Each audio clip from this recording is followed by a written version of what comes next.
What's going on YouTube? Cheerdrops here, and welcome back to another edition of my DC comic book reviews. And in today's video, we're going to be talking about Batman Urban Legends number 5. This is another anthology book. I mean, I've really enjoyed Urban Legends for the most part. There's been some stories that have been kind of hit or miss for me, but I am enjoying it. It's like a long, 70-page issue, plenty of stories kind of thrown into this thing.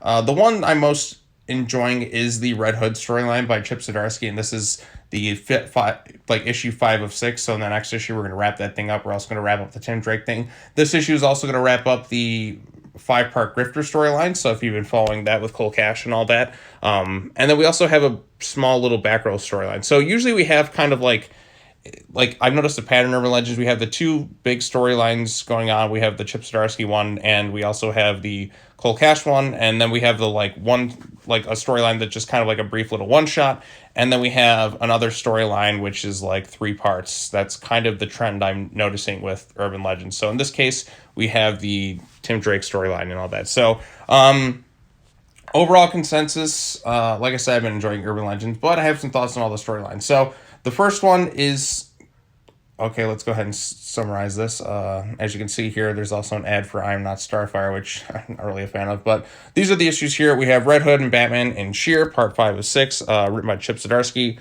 Eddie Burrows. There's all the credits there. Batgirls and Wildcats by Margaret Bennett. Tim Drake in some of our parts by Megan Fitzmartin. Art by Balin Ortega. Artwork is really good in that, by the way. And then the last part of the Grifter storyline. So let's go ahead and start out with the first one. So the first storyline is the Red Hood storyline. This continues off the events of the last one where Batman had saved Jason Todd, and it's kind of more of the same of the stuff that we've seen in the other issues, although this time it's more about the villain Sheer, who has Mr. Freeze under some sort of it's kind of like a scarecrow fear toxin, but kind of makes people really happy and kind of seeing things. You even get Mr. Freeze, who just seems kind of happy. We also get flashbacks to they kind of tie into the present day storyline and tasks that Jason's had to face. There was a time where Jason had to save Batman when he was just a kid, and now it's mirroring the stuff that's happening with him as an adult. So I'm liking the back and forth with the stuff with him. I also like the stuff they're doing with him and the kid Tyler in the other issues, which, by the way, the description for this issue mentions Tyler being killed at some point, but Tyler has not died in this series. So I think that's just kind of they changed the solicitations or whatever at the time they were writing it. So yeah, the storyline clearly must have changed at some point. Maybe the editorial came in or the writer was just like, nah, we can't do this. Maybe there's potential with this other stuff. So I don't know. I feel like things... I've seen that before in a couple issues too. If you read the description of it, wait, this doesn't even happen in the issue at all. So yeah, that's just kind of a thing. But yeah, so little events kind of mirroring and flashing back and forth. Jason's off kind of investigating the whole Cheerdrop thing. We see Mr. Freeze, who is very happy right here because he is high as a kite. We also see the villain Cheer, and we see who he's kind of tied into. And yeah, kind of the issue ends right there because Jason's still out looking for Batman. You have this guy who's who's kind of high in his own product, and now he's going to test something new kind of on Batman right now. So as you can see there, he's got him kind of drugged up, and we're going to see, I guess, a very happy Batman after the next issue. But out of the 5 parts of this whole storyline, this one's probably maybe the least interesting so far, but it's definitely not bad. I mean, the story overall has been really, really good. It's just, I think that first issue really set the bar pretty high, and then the second issue, and as we've kind of gone, it's not been as strong as the first half of this thing, but it still is quite an interesting storyline going on right here. And like I said, I'm really liking this is I really want Zdarsky to do an ongoing Red Hood storyline. So we'll see what happens from here, but I would like to see him do an ongoing with Jason Todd. The next story is the Wildcard storyline. This one, I don't know when this thing is set. Is it the present? Is it slightly in the future? But basically, it's just kind of Cass and Steph playing video games because they broke into Wayne Manor. They're playing a fighting game. Cass is apparently losing to Stephanie at this. Barbara, Oracle, Batgirl, whatever she is right now, kind of hacks into the TV, lets them know to investigate something. And as they find something, they find somebody there, and this is the character of Ryan Wilder from Batwoman, the TV show, and making, I think, her second appearance in the comics. And she basically kind of lays out all the evidence for all of them so that they can kind of solve like this murderous crime going on. And for some reason, she's able to beat both Cassandra Cain and Stephanie Brown kind of in a fight for whatever reason. I mean, like, she doesn't like straight up like knock them down, but like they're not really able to kind of take her down. She just kind of leaves a little calling card there, which kind of gets destroyed. And that's pretty much it in a nutshell. Like, she left information for them to solve a crime, and it just kind of ends with Ryan was here. So, yeah, I mean, I like the interactions mostly between Cass and Steph in this issue, and I really do want a Batgirls ongoing because I like these characters, and I feel like, I mean, we have a Robin book, we have a Nightwing book, we have Urban Legends, which is kind of showcasing the other heroes. Batman has, like, Batman and Detective Comics. But I feel like the Batgirls should kind of get a showing at some point. I mean, people want it. People are willing to, like, they will definitely buy it. Hopefully by the end of this year, we get a Batgirls book because it'd be something, like, because we don't have, like, a main Batgirl book anymore. We don't have Birds of Prey. I think a Batgirls book with the three of them right there would be something quite solid. I think Oracle just kind of, like Barbara kind of as the Oracle mentor, maybe once in a great while showing up in her Batgirl costume. But primarily you can have Steph and Cassandra right there. And I guess they're going to bring in Ryan Wilder, who's, like, if you don't really, I guess if you don't watch Batwoman, you're not really going to know who this character is. I mean, I wasn't exactly sure who this was because they don't really mention the name until it says Ryan was here. Then I had to look it up, like, oh, that's the character from Batwoman, because this is a character who's only appeared in what, like, one issue of the Batgirls book, or of the main Batgirl book. I think it was like issue 50 or something. So yeah, like, not much to this storyline. I just kind of like the dynamic. I like the artwork and how expressive Cass's Batgirl costume is. I think she has the coolest looking Batgirl costume. Like, you can see it kind of in the eyes and just the way, like, it kind of reminds me a bit of Batman Beyond, where it's kind of very expressive and such. And I think the art does a good job orchestrating that. And it was nice to see them kind of just, sitting back a little bit, kind of having a little bit of fun. And I like the fact that Oracle's there, and I just like the fact that they're kind of getting a story. But overall, nothing too special about this thing. It's just kind of cool to see the Batgirls doing something. The third storyline that we have here is the Tim Drake one. Now, this one is, it could go, like, potentially a few different ways.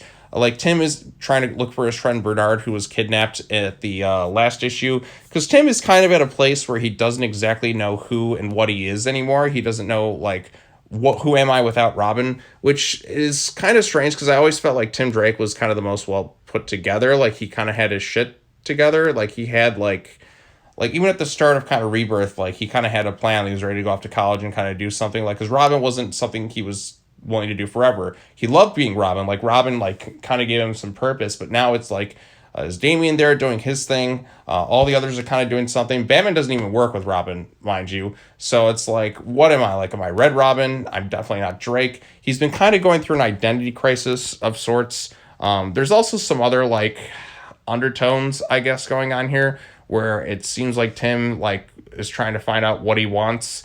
And I don't know if it's just me, if I'm looking into it, but it seems like, I guess what he really wants is this character of Bernard.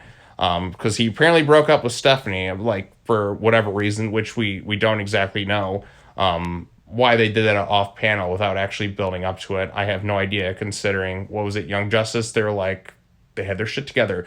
They were the good couple. Like, out of all the Bat family members, like, they seemed to be the best together when it came to stuff. Like, they, like, relationship wise, they were the most stable for a really long time. And now it's just like, no, they're not. They broke up, and we're not going to actually tell you why. And Tim is just kind of, like, to the point where, like, Steph is actually trying to talk to him, and she's just like, look, you don't keep punishing yourself.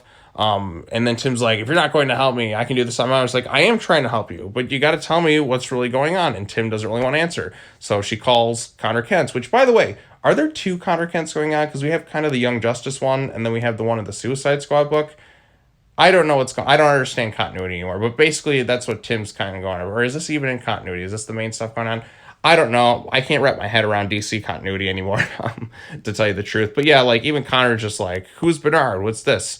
And then Tim kind of finds something where he infiltrates, like, a cult of pain, and that Bernard's apparently been a part of. And he's actually kind of finds himself enjoying it because this cult actually makes him feel something. So yeah, like, the artwork is really terrific in this Tim Drake's storyline, and I'm glad Tim is getting something, but I'm not exactly sure where it's going to kind of go. I guess the final issue is really going to be the culmination of everything. What does Tim Drake want? Who is he if he's not Robin? Like, is he going to finally get, like, kind of his own mantle and kind of go off on his own? Because I don't feel like Robin should be something everyone should be, like, permanently, or, like, once they get kind of... I feel like once somebody's kind of old enough to kind of be, like, on their own. Because, like, Robin's somebody who should be kind of, like, closely linked to Batman, or kind of a Batman-esque character within the Bat family. And if Robin's just not going to be at Batman's side, like at least I feel like Robin should be for like the younger heroes, because I think Dick Grayson kind of established that, where it's like once he kind of became an adult, like his own man, he kind of went off and did his own thing. Now Batman should be working with Robin more, like he should be working with Tim more often, or Damian, but he kind of like just ignores them, and instead will work with other characters like Ghostmaker or Harley Quinn. And sometimes, you know, he'll also work with Oracle in that. But for whatever reason, Batman doesn't seem to like want to work with Robin in like really any capacity, I feel like, anymore. But like with Tim, like he loved being Robin, but I don't feel like that should be a permanent thing for Tim Drake. He really should kind of find something new and like good and stuff. Like I really want to see Tim like grow into a new mantle, something really cool. But we'll just have to kind of wait and see what happens, because he does feel kind of directionless at DC Comics right now. I'm hoping that they're able to find something unique and useful for him to do. So yeah, basically it's just him. He kind of is kind of doing a real introspective of like what's going on in his head. He just doesn't really know where he's at, and now he's going to face off against this cult of pain. This really like these people who like, I guess, S&M stuff. I don't know. They kind of make me think of the Cenobites from Hellraiser, who are all about pain and pleasure and stuff. So we'll see what happens here. But like Tim Drake, just I don't know where it's going to go with this thing. But we'll just kind of wait and see what happens. And then lastly, the final bit is the Grifter storyline, which I can best describe as Grifter betrays this person, betrays this person, betrays this person, betrays this person, betrays this person, in order to like get some information. Like it's all kind of a crazy thing, and like trying to explain it. I mean, I guess I'll say this: he had his brother. He's dealing with Leviathan. He double crosses pretty much everybody to get some information so he can join up with his team of good guys, who, I guess, spoiler alert, are known as the Wildcats. Now, I'm not too familiar with that group of characters. I don't think they've been showcased in DC Comics for a really long time. But I feel like this whole thing is just setting up to be like its own spin-off book. That's kind of what I feel like Urban Legends is doing. Like, okay, well, we got these characters here. Let's do a little storyline. Let's set them up to kind of do something else. So that's where I see it kind of all going. But overall consensus, this was kind of a really bizarre way to kind of end the storyline, because like the Grifter one, like there was a lot of kind of back and forth of like you don't exactly know which side he's on, and like I feel like some of the plot did get kind of muffled a bit, where it's like kind of like confused as to what's really happening, because his allegiance seems to be kind of jumping around so much, and you're not exactly sure what his end goals are. But it's kind of made pretty clear that he basically did all this really confusing stuff just to kind of get access to the Wayne Tech computer, which is linked to the Batman's computer, so he can get the information for his Wildcat group. That's pretty much it in a nutshell. Not exactly the conclusion I was expecting for this arc to go. It really, like, because other story arcs you can kind of see where they're going, but this one it's just like, oh, so that's who he's been working with, the Wildcat team. And apparently Nora Freeze is really alive, so I'm kind of glad they didn't kill her off. But like, how did she get to this point? How did all these characters kind of come together? Find out in the spin-off book, which will, I'm sure, happen at some point. But yeah, it just kind of ends right there, and that's it for this whole 5-part storyline. I mean, there's other stuff going on there. And really, I think, if I can skip to the very last page of this thing, right here. Who am I if I'm not Robin? That's kind of the big question that Tim Drake is kind of asking right there. So, and then you got all this Infinite Frontier stuff. But yeah, overall consensus, I'm still enjoying Batman Urban Legends. I really like the Red Hood thing. The Batgirls storyline was just kind of all right. I just felt kind of glad to see all those characters come together. The Tim Drake one is interesting. But we'll just kind of have to wait and see where this third and final part goes, because then everything will be kind of clear. I hope it leads to Tim getting his own new mantle of sorts and just kind of going off and maybe doing his own thing, but like working closely with the Bat family. I still am not a fan with how they broke him and Stephanie up off panel for reasons which we don't even know. They seem to be just perfectly fine. But if it's meant to do that just so it can be like date somebody else, like I don't know. I don't really like that. I feel like it kind of undermines the importance of character relationships just so another writer can just kind of throw something else they want to see together. That's kind of it. But we'll just have to wait and see what happens in the third and final part. Like if that's what it was all just done just to kind of lead to that, I'd be kind of disappointed because, well, why did you at least not really build up to it? So there's that one, and then what was it, the Cold Cash one, which was just kind of confusing how it was all kind of like coming together. And even by the end of it, I'm like, okay, so we did all this for that. I don't know, maybe not the strongest way to end that storyline, but I guess if you're interested in Wildcat, then that's something there for you. Artwork all around has been really good, especially, I don't know, like every storyline had pretty solid artwork throughout each one. I mean, the Red Hood one, I've quite enjoyed it, like from the get-go. I love the flashback stuff with Jason Todd and how it mirrors the present day stuff. The Batgirls one, I think the art's pretty good there too, especially like how expressive Cassandra Cain's Batgirl mask is and such. The Balin Ortega one with Tim Drake is excellent. I think that's the strongest art throughout the 4 sections. And then the Grifter one is good as well. So, yeah. Overall consensus, I still think Batman Urban Legends 5 is definitely worth picking up. I mean, you get plenty of different stories, and you get to showcase all the different members of the Bat family that aren't really getting showcased elsewhere as much. So, yeah, it's pretty good. So, yep. All right, well, that's all I got to say about that one. Let me know what you thought of it in the comment section down below. Be sure to hit that bell for notifications, like this video, share with your friends, subscribe to the YouTube channel for more content. And as always, take care now. Bye-bye then, and I will see you all in the next video, which will be more comic book reviews. I got Detective and I got Joker. So, peace.